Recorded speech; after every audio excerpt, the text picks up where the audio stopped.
Good morning, this is Rabbi Kovacs. It is Yud Beis Adar Sheni, and here is the Mishnah Yomi. Yesterday we started the 6th parak of Demai, and the first Mishnah there I'd mentioned a Mekabel, Sodem Yisrael. Mekabel was an Aris, in Hebrew a sharecropper.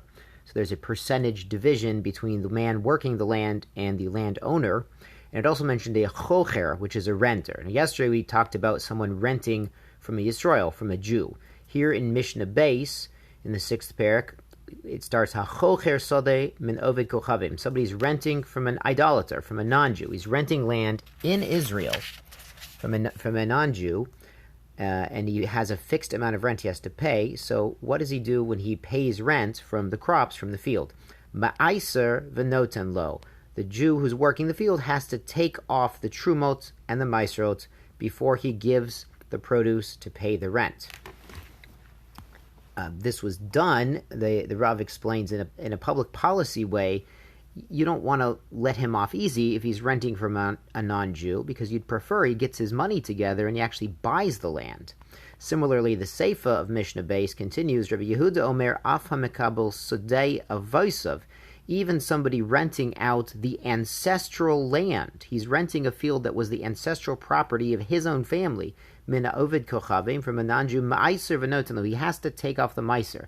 Because he might have said, listen, this is my family plot. This is my ancestors' land that was divinely ordained to me when the Jews entered Eretz Yisrael. So why should I have to take off Meiser? I mean, it really belongs to me. When I'm paying rent, why should I, be basically taxed by taking off the trumas and meiserot before I am allowed to use this produce to pay tax?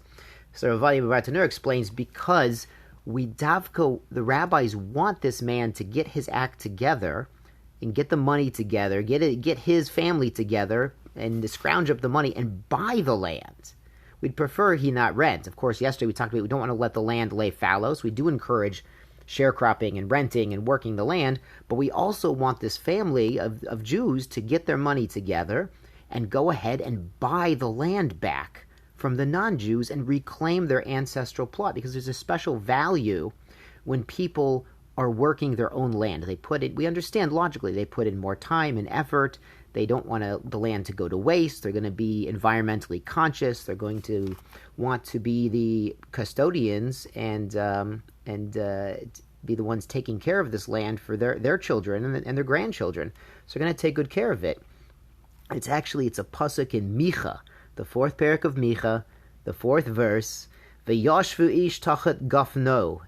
And in the future, in the end of days, the Messianic era, they will all sit, each man under his own geffen. That means his own vine. Tachat teinato, ve'ein macharid, under his own fig tree, and no one's going to terrorize them. Nobody's going to push them off their land anymore. You see, there's a special value in the Jews getting their act together and buying back the land. Not just working it, but getting it back. And that's one of the reasons the Mefarshim here explain that we want him to take off the Meiser and the Truma, so it's going to cost a little more to pay rent to the non-Jew. So he's going to want to get the Jews together to buy the land and buy back his own plot. Good. Mishnah Gimel. Cohen v'Levi shekiblu sodem Yisrael. So Cohen or a Levi that were mekabel. This means they're sharecroppers. It's a fixed percentage of a field, and the landowner is a Jew. Kashem shecholkin b'chulin kacholkin b'truma. So just as they divide the chulin, the regular produce, they divide the truma also. Meaning, even though the sharecropper himself is a Cohen and he might think he's entitled to all the truma, he takes half the truma because he's taking half the produce. For example, if it's a 50-50 split, and the landowner is taking half the truma because he's entitled to half the produce. And that landowner, if he's not a Cohen, he's going to have to go and give it to a Cohen, but he gets to give it to whichever Cohen he chooses.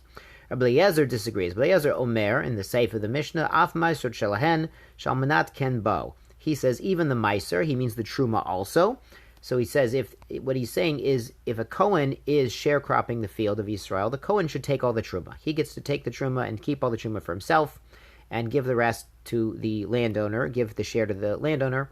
And if it's a Levi, he gets to take the Meiser Rishon for himself. Because this, according to Rabbi Eliezer, is an implied condition of being a sharecropper from a Jew. That Jews know if the guy's a Cohen, he's going to take the Truma. If he's a Levi, he's going to go ahead and take the Meiser Rishon, and that's accepted.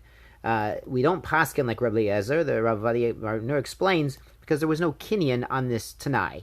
Of course, if they stated this in the contract, or they made a verbal statement to this effect, if the guy's a Kohen and he's becoming a sharecropper, keep this in mind, Kohanim, when you become a sharecropper, make a stipulation that you get to keep the truma, and you make a kinyan on the stipulation, and it's good to go. But without that, it's not an assumption.